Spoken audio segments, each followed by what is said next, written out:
Nous, on est bien contents de cette opération, d'accompagner et d'ouvrir. On a fait beaucoup de communication pour que nos agriculteurs, nos fermes puissent s'ouvrir.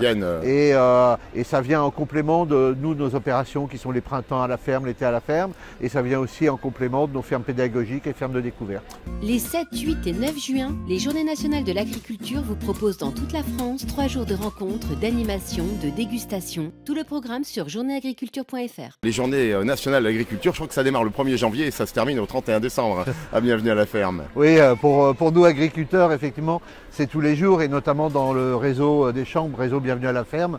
Un de nos objectifs, c'est de communiquer et aussi de recevoir du public, donc de parler de l'agriculture à nos clients, consommateurs et visiteurs. C'est vrai, Jean-Marie, le monde a changé. C'est vrai que la ruralité, des fois, s'est éloignée de certaines populations plus urbaines, mais le cœur est toujours là. On aime nos campagnes, on aime le mode et le code paysan. Je dirais, il est intrinsèque finalement à notre vie de Françaises et de Français. Oui, alors quand on dit que ça a changé, moi je m'en suis bien rendu compte, par exemple, dans des visites que je fais sur mon exploitation. Il y a 10-15 ans, ouais, au moins, ouais, je suis vieux donc c'est normal. Il y a 10-15 ans, on passait 5-10 minutes en salle, un quart d'heure à parler d'agriculture, puis on allait voir les ateliers. Aujourd'hui, nos visiteurs préfèrent rester 1 heure, 1 heure et demie à parler d'agriculture. Ils veulent savoir et ils préfèrent nous demander à nous, agriculteurs, plutôt que d'allumer des chaînes télé des postes, bien sûr, voilà, qui sont plutôt qui vous donnent pas la pêche le matin. J'allais dire c'est pertinent et rassurant. C'est vrai que le réseau Bienvenue à la ferme fédère là aussi cette idée de vacances, de moments, je dirais, suspendus. On vient dans cette ruralité, bien évidemment, mais aussi sceller nos traditions. Il y a ce code aussi de la tradition qui est fondamental. Alors la tradition...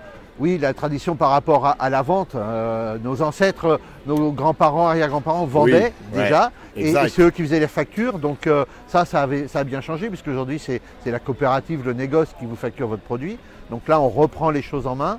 Après, la tradition par rapport à l'agriculture et au retour un petit peu aux sources, malheureusement, c'est venu plus par rapport à des repères de confiance. C'est-à-dire que le consommateur, aujourd'hui, il est un peu perdu par rapport à l'aliment et à ce qu'ils trouvent dans les magasins. Et ils ont besoin de se rassurer en venant nous entendre et nous poser des questions. Est-ce que c'est vrai que...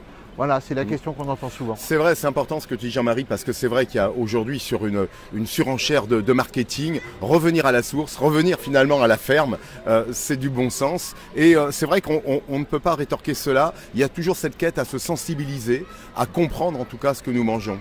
Que ça soit pour les produits fermiers et pour l'agritourisme, effectivement. On a notre place dans le paysage, on accompagne à peu près 10 000 agriculteurs en France.